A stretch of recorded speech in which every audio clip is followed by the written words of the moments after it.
Hey, thanks for joining me. Today we are going to be doing some menu prepping for a 4th of July get-together. Okay, so I did something similar back at Easter. At Easter we did like a roast leg of lamb and some roasted vegetables and several side dishes and desserts. Won't get into all of them now, but we did 2 days of prep and then a third day with a little bit of prep, but mostly was just how to bring it all together and get it on the table. Being that this is the 4th of July is in the summer, I just personally for me, I feel like entertaining is a little more casual. Oftentimes it's outside.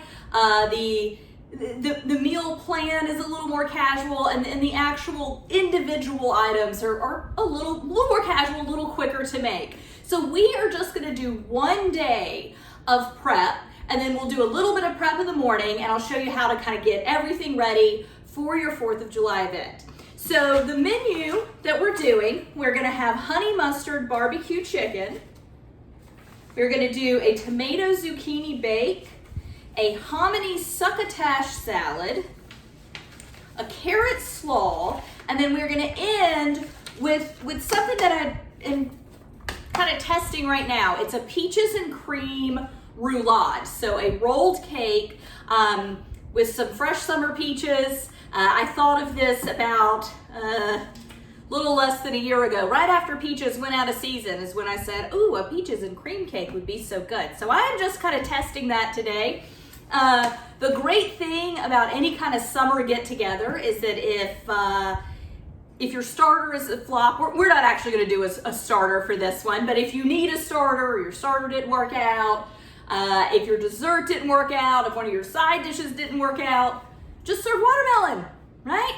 When you are buying, going grocery shopping and getting all of your food for any kind of summer get together, just get a watermelon. It will cover up a lot of imperfections in the kitchen. If it doesn't work out, serve watermelon in its place.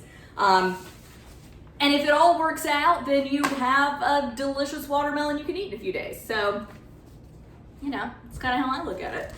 All right, so we're gonna start. So the way we're gonna bring all this together is we're gonna make the various components for the cake today. We're gonna get started on our chicken. So we'll do our honey mustard barbecue sauce, and we are gonna go ahead and pan sear the chicken. We will get the tomato zucchini bake. We'll bring it all together. We're gonna wait till tomorrow to bake it off. And then we will do the hominy succotash salad and the carrot slaw. We're gonna just go ahead and completely get those done today. Tomorrow when you go to serve, just give them a little toss in their mixing bowl before you put them on their bowl to, you know, their servingware, but that will be it. So the bulk of it's gonna get done in 1 day. So usually when I am doing some sort of menu prepping like this, I generally start at the end. I usually get started with dessert. So I am just gonna make a very, very basic sponge cake, and I am using a 1/4 sheet pan, okay? So a regular sheet pan is 4 times this size. It's what you would find in a professional kitchen, probably too large to fit into most ovens, okay? Commonly, you'll see a 1/2 sheet pan. That's a very common sheet pan size. My oven's actually a little bit too small for a 1/2 sheet pan, but I'm going with a 1/4 sheet pan. It's got a nice thick edge, so it'll give my cake some room to rise up. Very similar in size to a jelly roll pan. There was a little bit of a difference in measurement. I think this one's a little smaller with higher sides, but I'm sure this recipe would work in a jelly roll pan as well. So the recipe that I'm posting for this sponge cake is double this. So it's just a few of us eating this recipe. All these recipes today serve a large amount of people. So if you're doing a big party, but they're all very, very easy to have, to quarter, to double if you're serving more people. I am just having everything today. So keep that in mind. If you're following the recipes, what you're seeing is a 1/2 recipe. It's easy to have it just like I've done today, or do the whole thing if you need to. Okay, so getting started with our sponge cake. I am going to beat 3 eggs with 3/4 cup of sugar.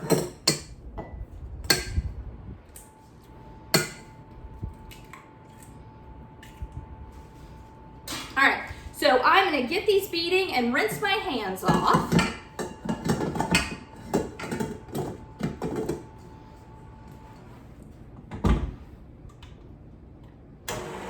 All right, so they're all whipped together. So I am now gonna do, and I keep checking my measurement because I'm having it in my head.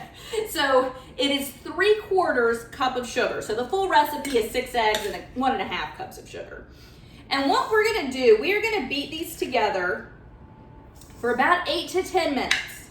So you're really wanting the whites that are in the eggs, because we used whole eggs, you really want them to start to get some air incorporated into them and get some volume. That's gonna give our sponge cake a lot of the lift, okay? So I am just gonna keep beating these together. I'll show you what it looks like before I move to the next step, but I'll be back in a few minutes. All right, and then I'm gonna add my flour. Now I am using cake flour. This is a really like, I don't know, you want a finer grain to this sponge cake than you do like more of just a standard layer cake. So I will be using cake flour. I'm not using much. I'm using 1/2 cup. Even the full recipe, it only calls for 1 cup. So I don't know if that's enough to go out and buy cake flour instead of using all purpose. But I have cake flour on hand, so I will be using cake flour. I don't really think you need to go out and buy it for just 1 cup though. All right. You gotta start it low.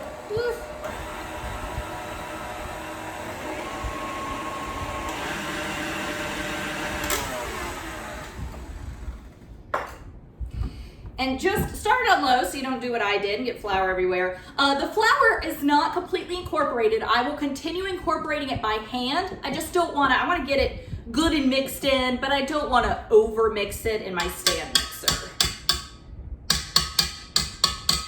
Okay, so I am just gonna fold the remaining flour in just till I don't see any pockets of flour anywhere. And you do kind of want to be a little gentle. Again, it's not a meringue,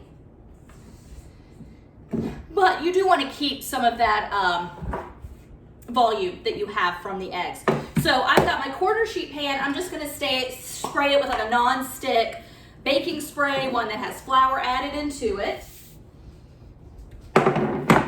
Probably a little more than necessary, but I don't want it to stick, especially in the corners and around the rim.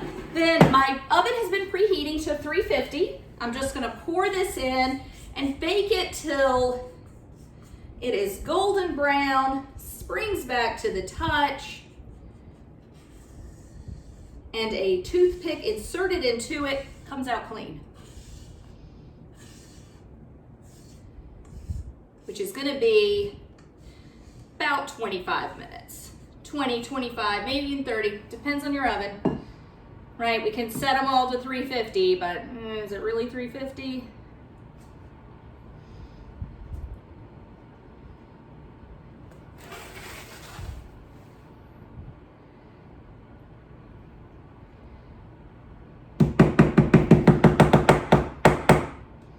Okay, so I'm gonna get this in the oven. I'm gonna get my bowl cleaned up, and then we'll move on to making the peach filling.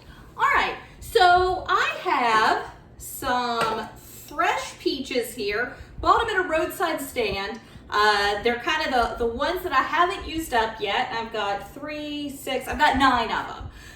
Some of them are a little bit older, so I'll be throwing out a few mushy spots, but for this recipe, you could say I'm using probably about 8 peaches. So what I'm gonna do, I've got my pan on medium heat. I'm gonna make kind of like a compote or a puree that's gonna go into the middle. It'll be the filling of my roulade, of my cake.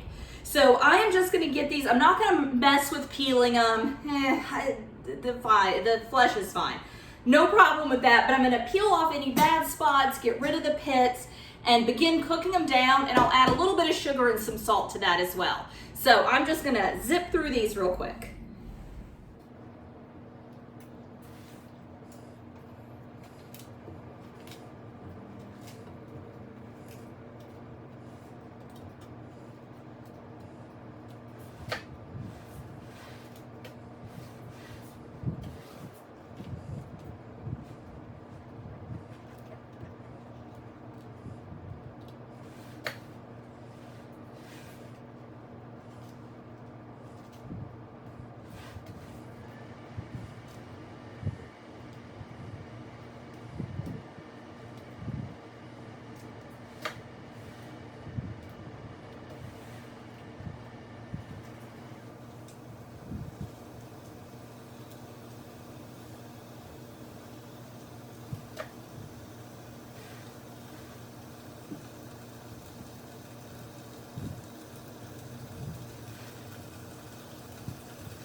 here. 5, 6 peaches are in here. You can hear them cooking away. I'm gonna add just a little sugar.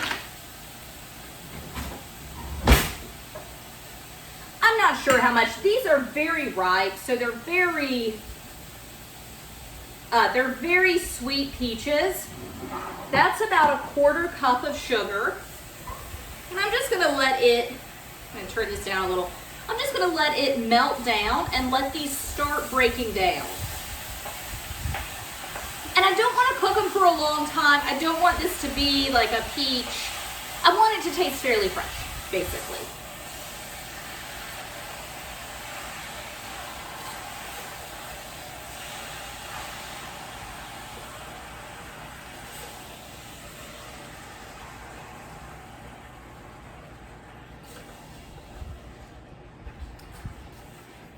But I don't want it to be too liquid. Remember, it is a cake filling. We're not making a jelly or anything.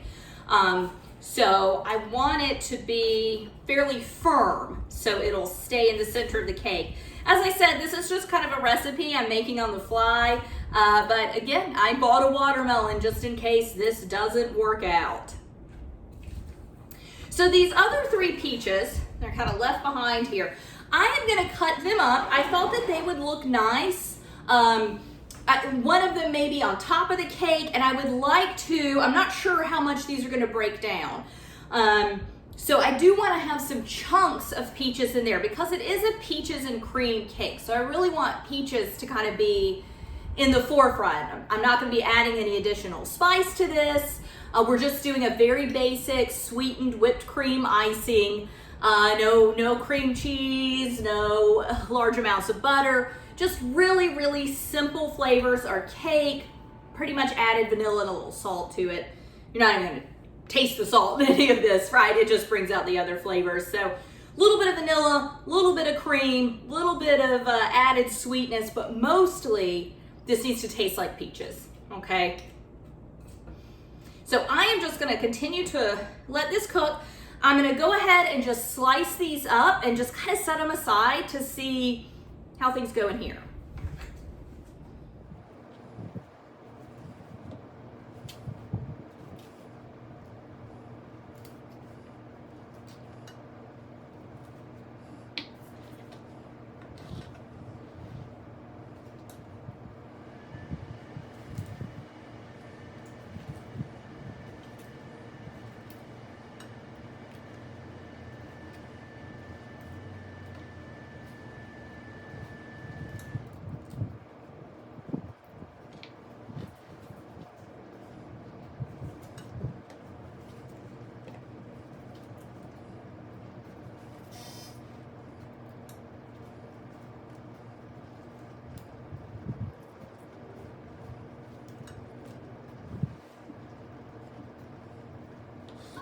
So my peaches have been cooking for, I don't know, maybe 5 minutes, not very long. They smell fantastic. I have not added any more sugar or salt to them.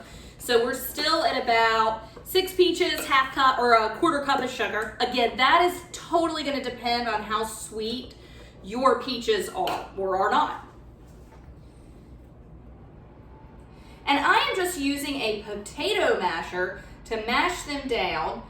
This is the way I like to make jams or jellies. Just kind of get the fruit cooking in the sugar and then just use a potato masher to mash it down, especially, well, not a jelly, excuse me, jam or a fruit butter. Jelly, you would be using juice to begin with. So it is definitely a little more liquid than I wanted it to be, that I kind of have in mind. So I am gonna have to cook it for a little bit longer than I was wanting to. So I'm very glad that I saved 3 peaches and just sliced them up. What I'm going to do though, just so I can kind of move on with things, is I'm gonna take this and put it on my stove behind me, and then we can go ahead and just move on to the next thing that we're making while this is cooking. But I want to get started on the chicken, and I need to use this little light to do so. So I'm going to get things rearranged and get started with the chicken, and we'll just keep an eye on this as it cooks away on the stove behind me. All right, so I'm going to go ahead and get started with my chicken. And I am just working with For this recipe, I always use bone-in, skin-on chicken. I am working with chicken legs. You can use legs, thighs, breasts, unfortunately, bone-in, skin-on breasts, I think they would just dry out. I do like dark meat, as I've said before. It's a little more forgiving to work with, doesn't dry out as badly. Now, the original recipe calls for 10 thighs and 10 legs. I am just gonna do 6 legs. It's just gonna be 2 of us eating, so there's no need for me to make. The sides we can eat on for days, but we will definitely get tired of honey mustard barbecue chicken. It's really good, but we're not gonna want more than 2 meals of it. As far as the barbecue goes, I will be making a half recipe of the barbecue. So even though I'm cutting down on the amount of chicken, I'm still gonna use a half recipe of the barbecue sauce. It is really good. And we definitely enjoy it. And if you've ever watched anything I've done before, you know I definitely like some extra sauce. So I'm just waiting for my olive oil. I'm gonna give it a few more minutes just to keep heating up. And what we're gonna do, we're just gonna pan sear these on both sides, and then we will make our honey mustard barbecue sauce. But pan sear these on both sides. We're not gonna worry about cooking them through. They're gonna finish off in the oven.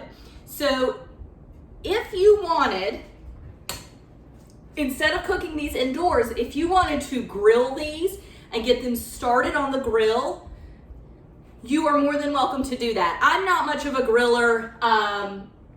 My boyfriend grills a lot, so I do eat grilled food. I'm just not usually the one that does it. It's also kind of overcast outside, so I just really don't want to go outside. So we're gonna do it this way.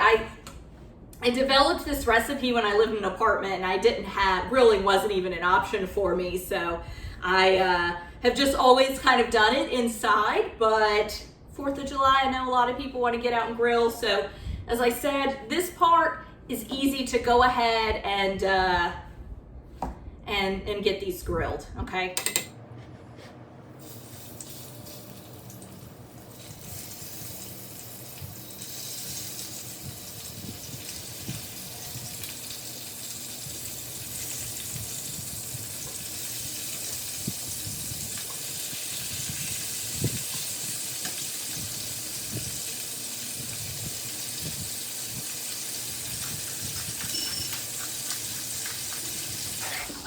So my timer just went off. I checked my cake. My toothpick came out clean. So I've got my chicken slid off to the side. I put a lid on it. It's not gonna brown very well with a lid on it, but I do wanna make sure that I show you how to do the roulade while the cake is still warm. This is best done when it's warm. It is not gonna wanna roll up very well once it cools down. So, put your towel down. Put some powdered sugar in a little strainer. Doesn't have to be a strainer this small.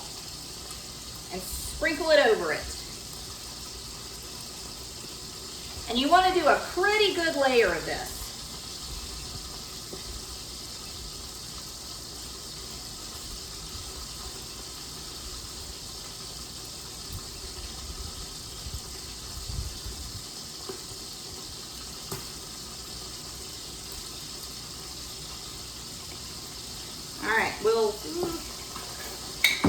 Okay, I'm gonna get the cake now. All right, so this is the hardest part of anything we are gonna do to make this meal, is getting the cake out of this pan and onto here. And you gotta be quick.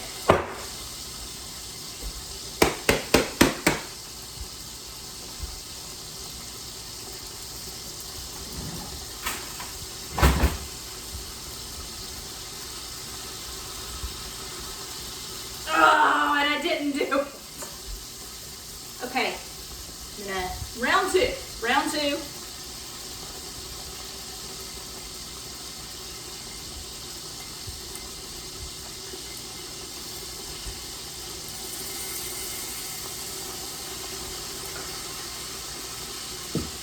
I have done this before, it's just been a minute. Okay, so I'm gonna try to kind of run my knife around the edge. I mean, this is why you have the watermelon, right?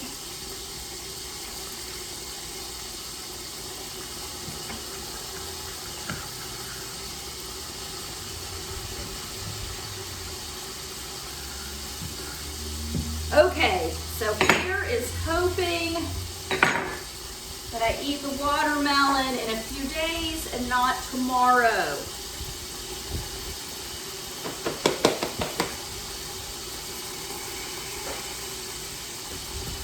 Okay, the pan is cooler now. I mean, it's still warm, but metal cools pretty quickly.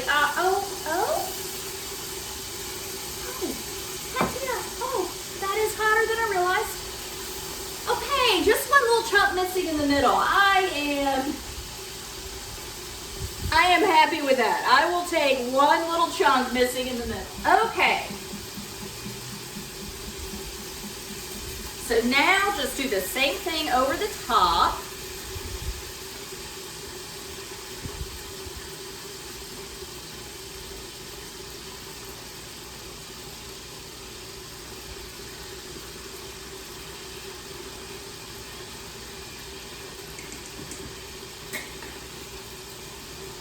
Okay, so now you just want to roll your cake up. And this is why you do it warm, because this is easier to do right now. And it's always a little intimidating. And it is crunchy from all the, it's a sponge cake. It's crunchy, like it's got kind of a crunchy exterior from the egg whites. But so you feel a little crunchiness on the outside, but we're gonna completely cover this in whipped cream, okay? So there it is. It is rolled up. I'm gonna set this aside. It's gonna cool in this.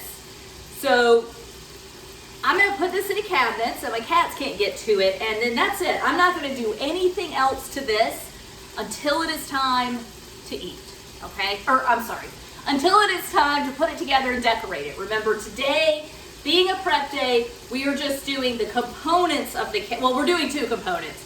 We're doing the cake itself, the cake, the sponge cake, and we're doing the filling. We're gonna wait till tomorrow to do the topping, okay? But so far, it's at least somewhat successful. All right, so I am gonna get all the powdered sugar cleaned up. I'm gonna get my lid off of my chicken so that it can continue to brown.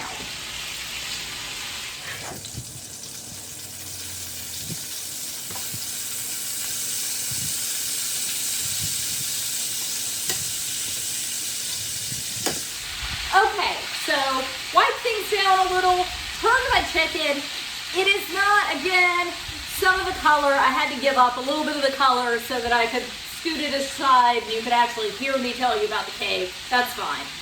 Again, this is gonna get baked off in the end. So we're just trying to get a little bit of color on the chicken. We're not cooking it through.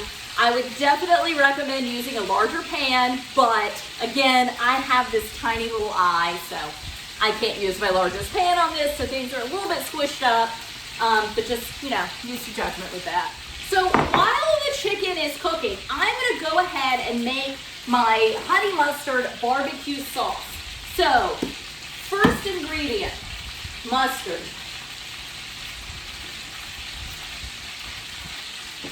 And then of course, honey.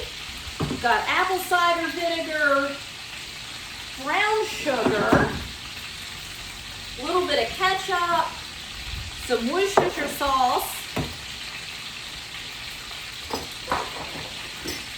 garlic powder, cayenne pepper, and dry rub. You can buy, I make my own kind. I can't remember all the ingredients that are in it right now. I can list it when I post all this, but any kind of just pre-store-bought dry rub mix will be fine, I'm sure. Okay, so this sauce is gonna make a ton of sauce for this little bit of chicken, but I didn't want to cut the recipe down anymore. I felt like quartering it would get into some weird measurements that I would probably mess up on camera. Plus, I love having some extra sauce. Nothing wrong with that. But the original recipe posted is twice the amount of sauce that I am making, okay? But I'm gonna start with 1.5 cups of just basic plain yellow mustard.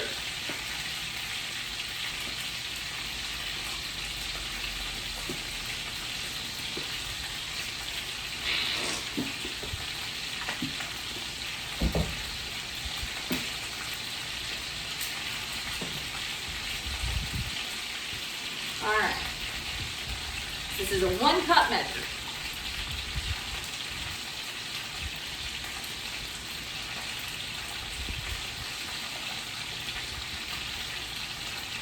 Okay, so 1 cup, now a half cup.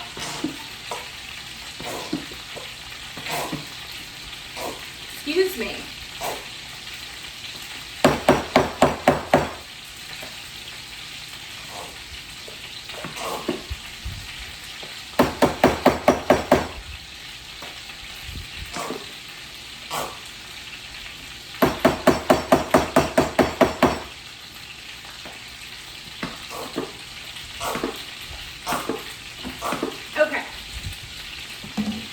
Finish that up.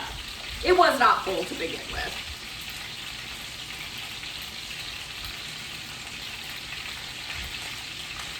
All right, so 1.5 cups of yellow mustard. Now I'm going to do 3/4 of a cup of honey. And this honey it's safe to eat. It's gotten a little hard, so this might take a minute to coax out of here. I am actually going to run this under some hot water. So while that is running under hot water, I'm going to go ahead and do 3/4 cup of brown sugar. So here's my half cup measure. Half cup, and just eyeball it.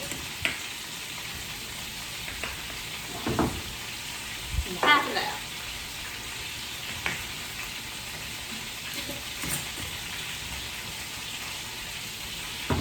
And then 3/4 cup of apple cider vinegar. And this one's got the mother in it, so I kind of want to, there we go, give it a good shake.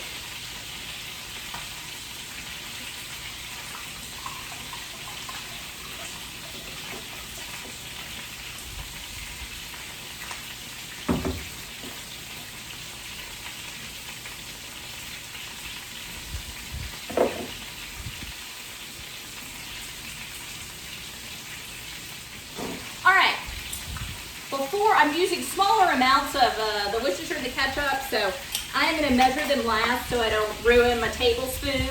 But I'm going to do 1.5 tablespoons of dry rub. So I am just going to do a big heaping tablespoon of that.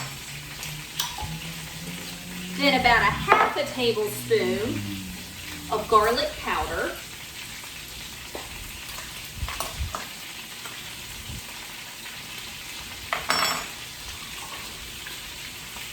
And then just a touch of cayenne. I'm kind of a wimp. You use as little or as much cayenne as you would like. That is probably a 1/4 teaspoon.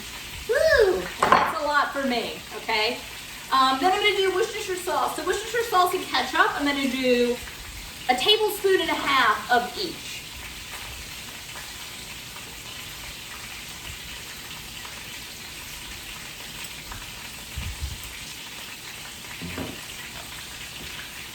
And, you know, we're not baking, so you really, I mean, this is my recipe, right?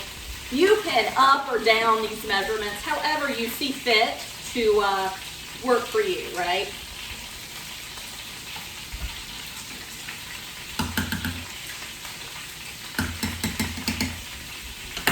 Okay, so the honey, it's not totally liquid. I'm going to see what I can do with it. And I want to get 3/4 of a cup out of here.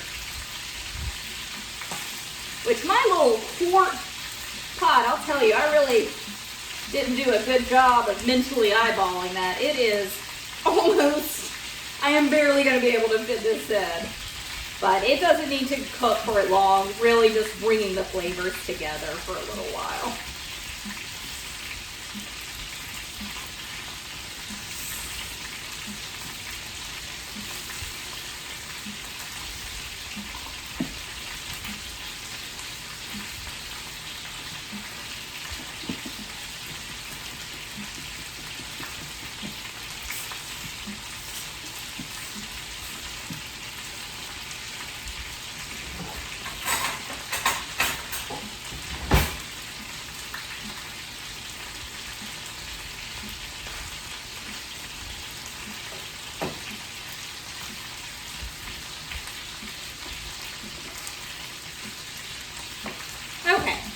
Good. You do want to make sure you have enough honey, right? It is a honey mustard barbecue. I've got my heat over medium-low. And I am just gonna whisk very carefully, because of course, as I said earlier, I should have used a 2-quart saucepan instead of the 1. Whatever. The peaches are in the 2-quart. I can't do anything at the moment. And the 3-quart just seems ridiculous for this, so I'm just gonna go with it. You know, using too small of a dish is real life cooking, unfortunately. And having all of your dishes used up by some other meat or, you know, other item is really very, very traditional, very typical for when you are planning a large meal like this. I really just want to cook this 5-10 minutes, not 10, 5 minutes, to just bring the flavors together. So we will cook, like I said, we're going to bake the chicken in this. And so once we get the chicken in here, get it covered with the sauce, we are done with the chicken for today. We'll just cover it, refrigerate it, let it cool to room temperature, refrigerate it, then tomorrow morning or before your party, just stick it in the oven. So the peaches have cooked for 30-45 minutes. This is what they look like, okay? So I have turned that eye off and I am just going to let that cool down some. Then it will get refrigerated and we will tomorrow unroll our cake, put our filling inside of it, make our whipped cream, and top it off, okay? So I've got this pretty homogeneous, so I'm gonna go ahead and add the honey. Like I said, can't leave the honey out. Very, very important. Very, very full pot. Oh, good. Okay, it's fine. It's fine. We're good. So I'm gonna avoid touching that for a second, and I'm just gonna put some nonstick spray in my dish, help clean up a little bit faster. And then very gently, good, whisk this honey in, but really the heat will do most of the work. It just solidified, nothing wrong with it. Just needs to warm up. Okay, so everything feels incorporated. I don't feel any resistance from like maybe honey that didn't melt down. So I'm gonna go ahead and I'm just gonna pour just a couple splashes, just enough to coat the bottom into the bottom of this. And it's hot, so I can't set it down. And now my, it's messy. And then just layer your chicken legs or thighs, whatever it is you're doing. If you're using the full recipes, you are definitely gonna want to use several baking dishes. And remember, these are not cooked through, okay? So I know they went back on their raw plate, but that's okay because they're not cooked through.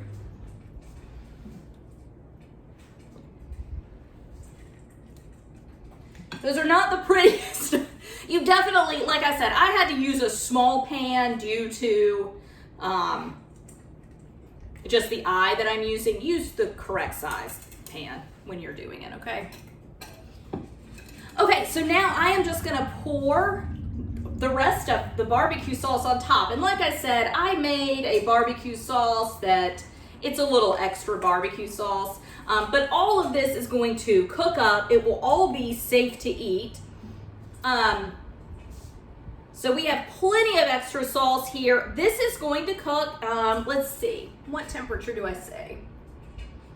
400, right.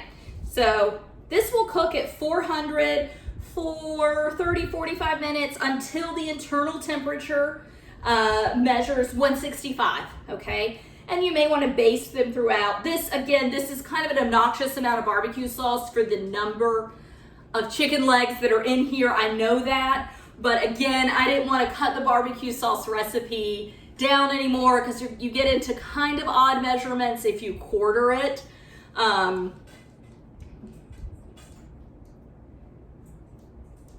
And I'm fine with extra sauce, and I'm fine with leftover sauce too, okay? So I know that the chicken currently, you can't eat it because it's raw inside, but of course, once we get this baked, the barbecue sauce will be safe to eat. So any leftover barbecue sauce that I have, I can most certainly use in another application down the road. I honestly didn't know it would look this ridiculous too, so there's also that. And we will cook it until it's done at 165 tomorrow. And the cut of meat you use, legs, are fairly thin. So if you're using thighs, it might take 45 minutes to an hour. Really what's important is that you're hitting that 165 on your thermometer. All right, next we're gonna put the eye away, and we're gonna get together our tomato zucchini bake. Okay, so for our tomato zucchini bake, it is gonna start with zucchini and tomatoes, okay? So I've got 2 zucchini and 2 summer squash. Unfortunately, they're not out of my garden. My garden isn't quite producing summer vegetables other than green beans just yet. So I did have to buy these at the store. Cherry tomatoes, I'm just using a pint of store-bought cherry tomatoes. Any tomato is fine though. If you have some slicers at home, use those. I just like the little cherry tomatoes when I'm buying them from the grocery store. So I am just going to, this is a simple recipe. Really, you toss stuff, or you chop stuff, you toss it in some olive oil, Parmesan, salt and pepper, and then you bake it. It really is just a very simple dish. So I am just gonna go ahead by chopping everything up and throwing it in my mixing bowl.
So those were all chopped up. My original recipe calls for 3 pounds of each. This was a little over 3 pounds total, okay? So again, I am just having that original recipe, but this is such a simple throw together and just bake it dish.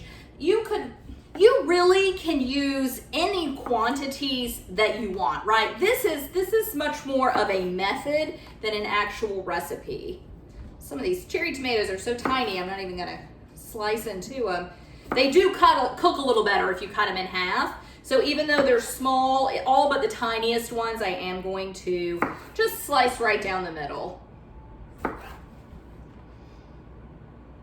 And this would be good. I think you could probably use eggplant in this. You could use, you could throw corn into it, any kind of summer squashes, zucchinis, anything like that. Probably want to cook it a little longer, but you could do the same with a winter squash also, or even like a sweet potato.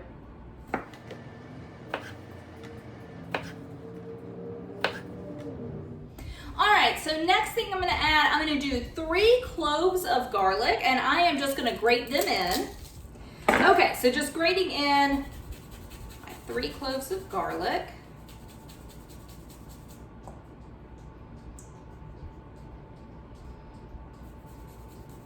And I know this looks like a ton of food, and it is. I mean, even though I have the recipe, it's still far more than 2 people actually need. It's gonna take us a while to go through this, but keep in mind, your summer squashes, and so of course I include zucchini when I say that, they cook down. There's so much water in them that they really do cook down a good bit. So whenever I do like sauteed squash and onions on the stove, it's, you start with this just massive amount of squash and it's like, oh my gosh, this will never work. And then halfway through, you're like, okay, well, I definitely see how this is gonna work because the water's all gone now. All right, so next thing we are gonna do, let's see, let me look at my recipe. So vegetables, garlic, half the Parmesan and half the herbs and olive oil need to go in here. So let's see, I'm gonna do a total of about half a cup of herbs. So I wanna do about a quarter cup. Just gonna eyeball that, of course. And I'm just using parsley. I have not had a lot of herbs. I got my garden in. Our soil was delivered a little later than I expected, so my garden is like a month behind where it would normally be this time of year. So I don't have a lot of herbs in the garden yet.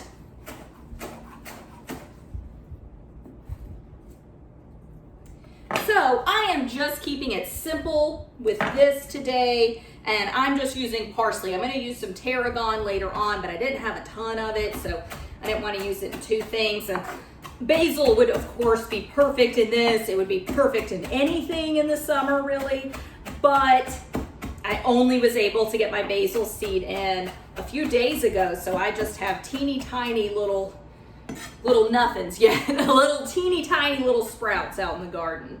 So I'm just gonna put half of that in. Eyeball it. And then I'm gonna do, let's see, good bit of Parmesan. About half a cup.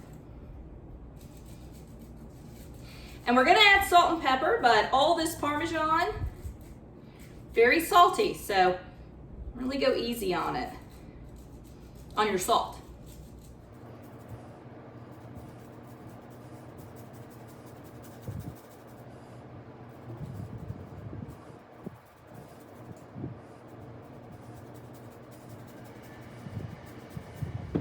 All right, so that's about all I'm gonna be able to get out of my little nub of Parmesan, but I'm gonna freeze this. And when I do like a tomato-based sauce or a soup or something like that, great to throw in there and just add a little, like just some extra flavor to it. And you'll pull the rind out and you can just eat it, a little chef's treat. Nothing to do with it today though, so just setting it aside. Okay, so I've got my baking dish. And I am just to help with cleanup, I'm gonna spray it with my nonstick spray.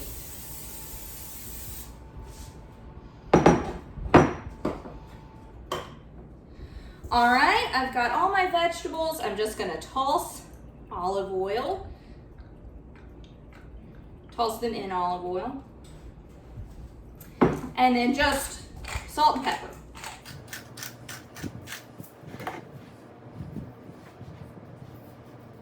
Okay, and just give everything a good toss. And then we are done with this for today. As soon as we get it into the casserole dish, this just goes into the refrigerator. It's already cool, you don't have to let it cool. It just goes into the refrigerator. And you are just gonna bake it off in the morning or tomorrow before you're ready to serve it, not necessarily in the morning. It takes, let's see, I say to bake it for 25 minutes covered. Okay, 25 minutes covered, and then uncover it and bake. Uncover it, top with the remaining vegetables, the remaining herbs, which are pre-chopped now, right? So that's easy to do. Sprinkle a little more Parmesan on it and bake it for another 10-15 minutes. So really just till that Parmesan browns. Okay.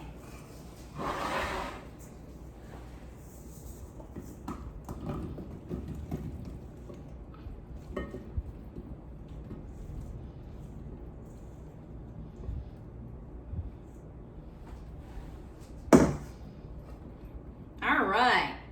So I am going to clean up a little, go ahead and get this covered, find somewhere in my refrigerator for it, and then we can go ahead and get started on our next dish.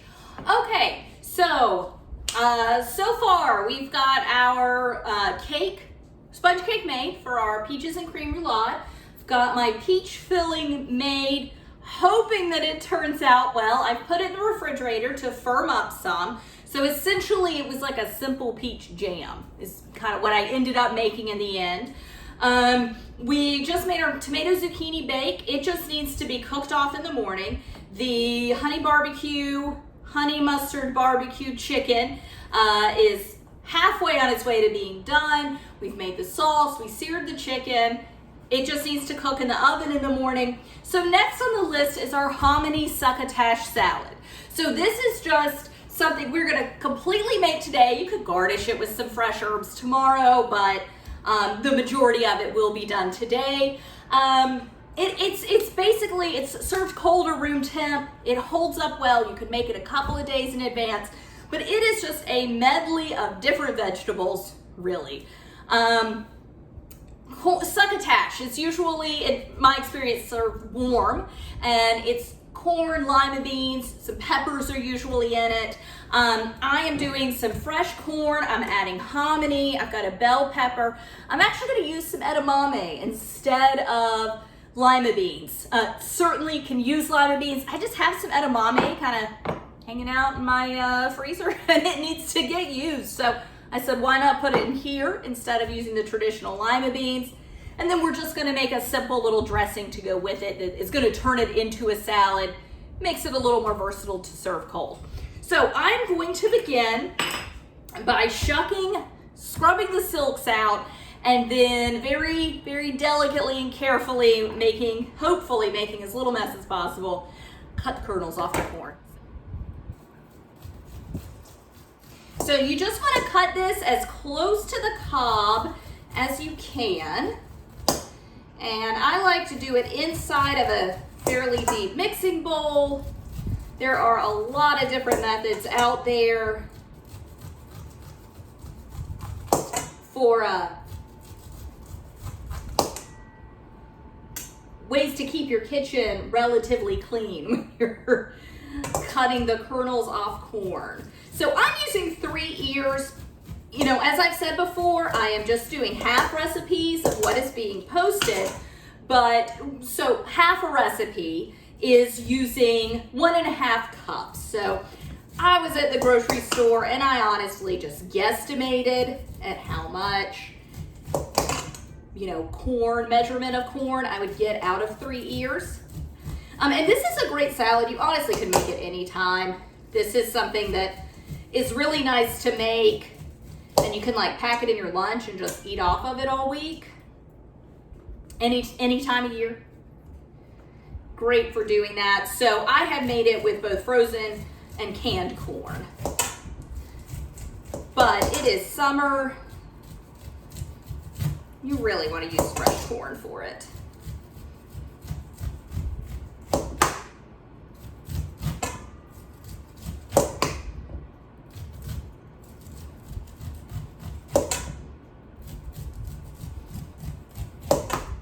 So, yeah, sure, that looks like 1.5 cups of corn. It's a fair amount at the bottom there.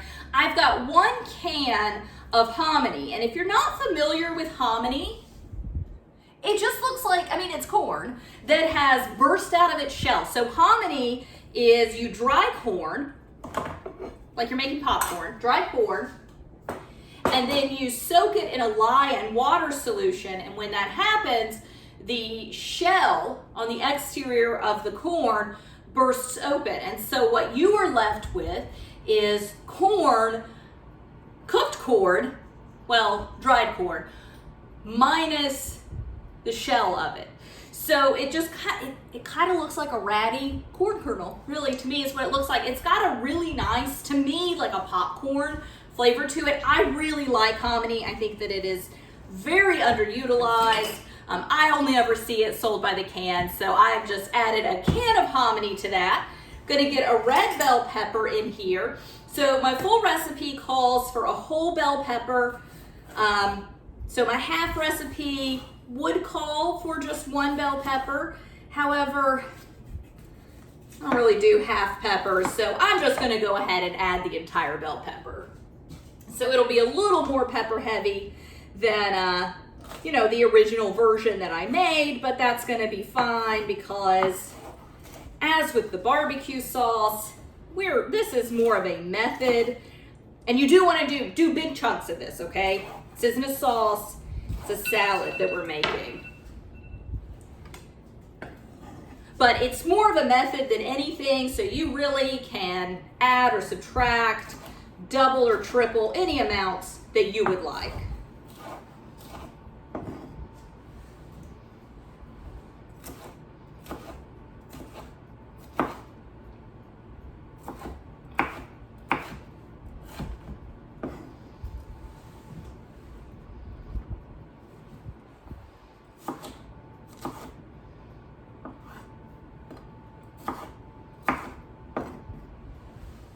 Okay, so I've got my whole pepper in there. I've got a cup. Again, I'm using frozen edamame. More traditional would be lima beans. And you could use, I see them both frozen and canned. I have used, I believe, frozen in this before. And no reason not to, really. Again, I just had some extra edamame. So here are my green beans. And these came out of my garden. They're the first and only thing I have been able to get out of my summer garden so far, so I'm very excited to use them. They are just a medley of different types of beans. I've got some dragon tongue, jade, black valentine, golden wax, and I believe there's a blue lake in here as well. I'm really excited to use them. So all I'm gonna do, I pulled them out of my garden a couple days ago, washed them off. I'm just gonna trim the end that has the stem on it off.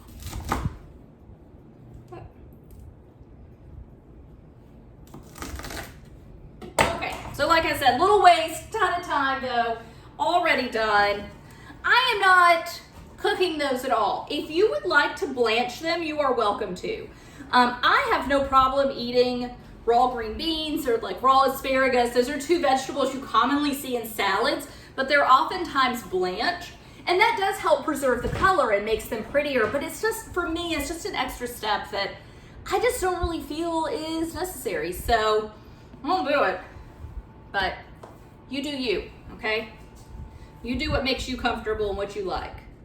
So, as far as herbs, I think I said earlier, I'm not getting that many herbs out of my garden just yet, but I ran down before I started filming today and picked a few things out. So I've got parsley and then some tarragon. It's getting wilted. I should have put it in water when it came out of the garden, but I just gave them a quick rinse and set it aside.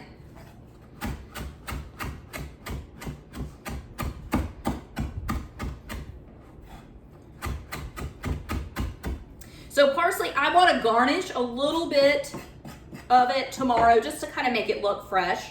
So I'm going to just set a little bit of it aside just to use for garnish. And then tarragon, just going to hold it, strip the leaves back. This is another one. Basil, I mean, would be amazing in this. It would be completely perfect, but my basil's just teeny tiny little sprouts so far.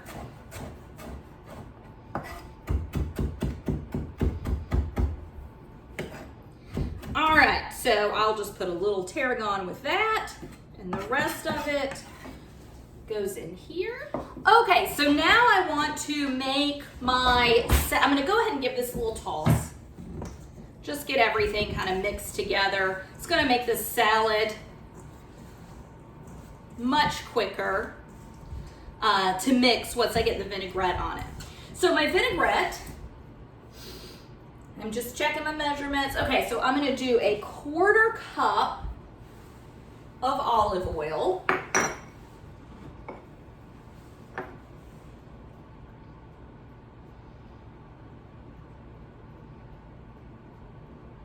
And this is one where it's a little bit tricky to do because my original recipe was 1/2 cup of olive oil. That's easy to have. But it's 1/3 of a cup of red wine vinegar. So I'm just gonna go a little shy of a 1/4 cup basically I want a tad bit less red wine vinegar than I have of olive oil. And I'll just look at that in the jar. I'm gonna add just a tad more.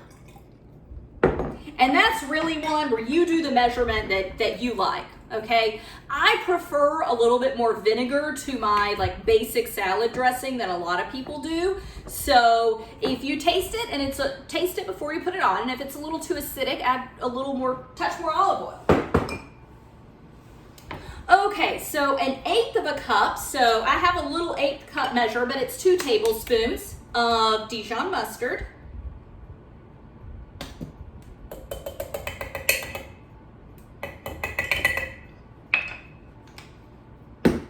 And then same amount of honey, and yeah, I went ahead and busted out a new jar of honey so I didn't have to mess with what I just went through to make the honey barbecue sauce. So.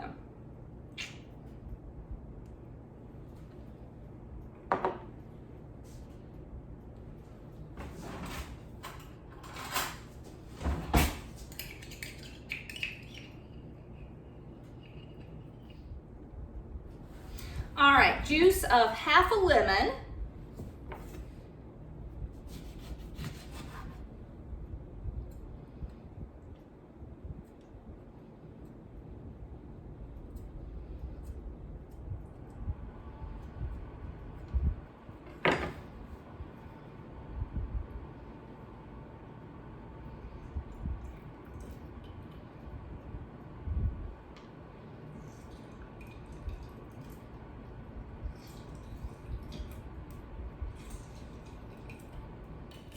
So I'm just gonna put the lid on it, give it a good shake.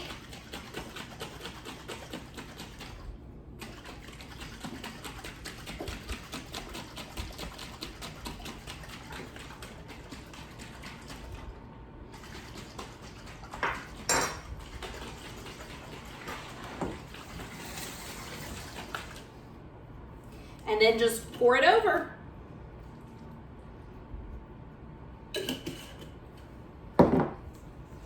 And mix it up, and then we're done. You will just cover this and refrigerate it. Oh, hey, notice also I didn't cook my corn. That was raw corn that went into it. That's another item that often I said green beans and asparagus. Corn is often blanched. Again, it helps with the color, but as far as taste, I prefer it. I mean, unless I'm having like full-blown corn on the cob or creamed corn or something, but just in a salad, to me, it is just an unnecessary step. And it tastes so good, just straight off the cob. No, I don't eat it raw, straight off the cob, you know what I mean? Just cut off and in a salad. Okay, so that is the Hominy Succotash salad. Cover it, refrigerate it, and really all I'll do tomorrow is give it a little mix, put it in its serving bowl, garnish it with some of those herbs. I just went ahead and chopped them up today, and that's it. We're done with that. So I'm gonna get cleaned up, and then we're gonna make our carrot slaw. Okay, finally, last thing for today is we are gonna make a carrot slaw. So this has got like a nice creamy mayonnaise and Greek yogurt base. It's shredded carrots, grapes, raisins, a little hint of lemon juice, and some salt. I am using some homegrown carrots right out of my garden. Picked these last weekend, cleaned them up. They do not need to be peeled. They don't need to be peeled. If you want to peel your carrots, that's fine. If I were using store-bought carrots, I would probably peel them, but these are young and fresh, and I don't know if it has something to do with the variety or not, but I just generally don't peel the carrots that I grow. So, many of my carrots are the shape of a radish, okay? They are a variety that's called a Parisian carrot, so nothing's wrong with them. This is the size they're supposed to be. They are definitely gonna take a little while to get the top, still got the little stem bit in there, and get them processed. So I'm gonna go ahead and get started with that, but the original recipe calls for 4 pounds. I am using 2 pounds of carrots, okay?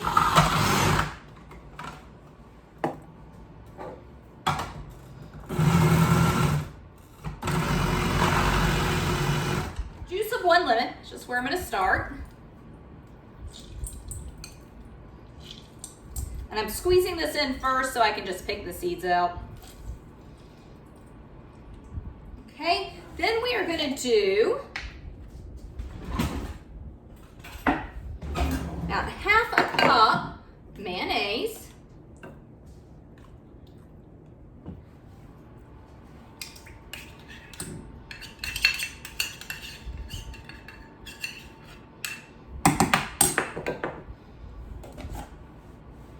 And a 1/4 cup of Greek yogurt.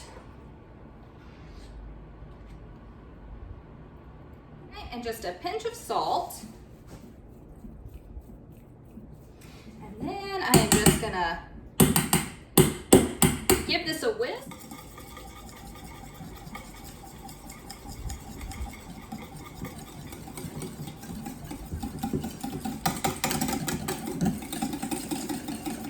Okay.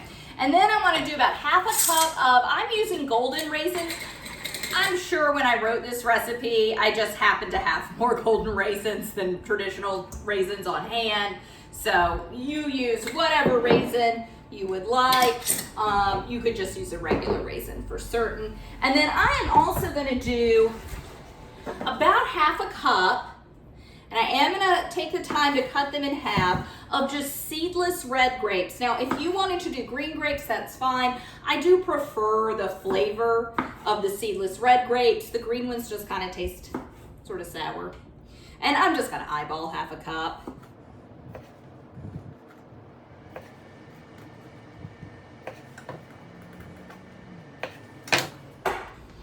Okay. So I'm just going to give everything a mix together before I add in my dressing.